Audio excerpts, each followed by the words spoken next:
ऊज बिन उनुक एक इबरतनाक बादशाह की कहानी। बहुत कदीम ज़माने में हज़रत नूह के बाद की कौमों में एक दी वक़ामत इंसान पैदा हुआ जिसका नाम ऊज बिन उनुक था। रवायतों में आता है कि वो हज़रत नूह की कौम का बाकी मानदा शख्स था जो तूफ़ान नूह में गर्क होने से बच गया था। जब ज़मीन पर पानी छा गया तो उसने एक पहाड़ की चोटी पर पनाह ली और एक बड़ी लकड़ी या किश्ती के किनारे को पकड़कर अपनी जान बचाई। बाज़ रवायात के मुताबिक वो इतना लंबा था कि जब पानी ऊपर आया तो वो अपने कदमों से ज़मीन तक पहुंचता और आसमान से बारिश के कतरे इसके सीने पर गिरते। ऊज अपनी ताकत और कद्दो-क़ामत पर नाज़ां था।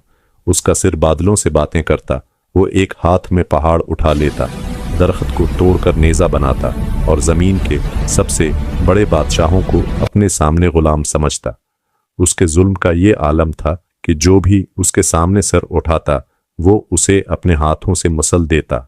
लोग उसके साये से भी डरते थे। उसकी रियाया खौफ में जिंदा थी।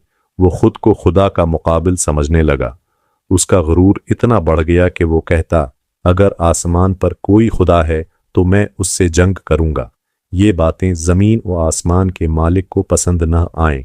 चनांचा अल्लाह ताली ने उसके गुरूर को तोड़ने के लिए हज़रत मूसी अलैहिस्सलाम को हुक्म दिया कि बनी इसराइल को इसके जुल्म से नजात दिलाएं।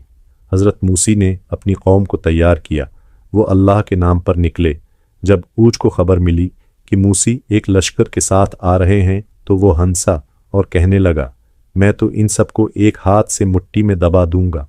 रवायत में आता है कि ऊज ने एक पहाड़ को उठाया ताकि बनी इसराइल पर फेंक दे, मगर अल्लाह ताली ने एक मोजिज़ा किया। पहाड़ के अंदर से कीड़े निकले जिन्होंने इसके हाथों के बीच से पहाड़ को खा डाला। वो पहाड़ उसके सर पर आकर फंस गया और इसी हालत में वो बेबस हो गया। हज़रत मूसी अलैहिस्सलाम ने अल्लाह के हिक्म से इस पर हमला किया और उसे एक नेज़े के वार से मार डाला। उस वक्त ऊज ज़मीन पर गिरा तो इसकी लाश कई मैदानों पर फैल गई। लोग हैरान रह गए कि जिसके कद के सामने पहाड़ छोटे लगते थे आज वो मिट्टी में दफन है। अबरत का पैगाम ये कहानी हमें ये सबक देती है कि कोई ताकत, कोई कद, कोई फौज या गुरूर अल्लाह के सामने कुछ नहीं। जो शख्स जुल्म करता है, कमज़ोरों को सताता है या अपने आप को खुदा से बुरतर समझता है, उसका इंजाम हमेशा रुसवाई और तबाही है। दुनिया के सबसे बड़े बादशाहों के महल्लात मिट्टी में मिल गए, मगर अल्लाह का नाम आज भी बुलंद है। ऊज बिन उनुक का अंजाम हमें यह याद दिलाता है कि गुरूर का सिर हमेशा नीचा होता है और जालिम कभी कामयाब नहीं हो